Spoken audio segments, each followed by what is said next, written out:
ஒரு டேஸ்டியான ஹெல்த்தியான பிரண்டை தொக்கு பார்க்கலாங்களா? பிரண்டையை க்ளீன் பண்ணி தனியாக அரைச்சி எடுத்துக்கோங்க மிக்சியில்.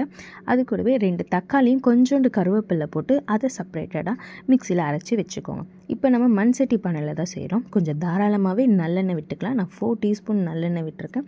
1 டீஸ்பூன் கடுகு உளுத்தம்பருப்பு, 1/2 ஸ்பூன் வெந்தயம் ஆட் பண்ணியிருக்கேன். ஒரு கையளவுக்கு கருவேப்பிலை போட்டுருக்கேன். இதில் 10லேருந்து 12 சின்ன வெங்காயம் ஆட் பண்ணியிருக்கேன். ஒரு 10 பல்லு பூண்டு ஆட் பண்ணியிருக்கேன். அது நல்லா வதங்கினதுக்கப்புறம் நம்ம ஆல்ரெடி மிக்சியில் அரைச்சி வச்சுருந்த பிரண்டை பேஸ்ட்டை ஃபஸ்ட்டு ஆட் பண்ணி அது நல்லா கலர் சேஞ்ச் ஆகணும். கொஞ்சம் லைட் ப்ரௌன் ஆனதுக்கப்புறம் நம்ம அரைச்சி வச்சுருந்த அந்த டொமேட்டோ பேஸ்ட்டையும் இதில் ஆட் பண்ணி நல்லா வதக்குங்க.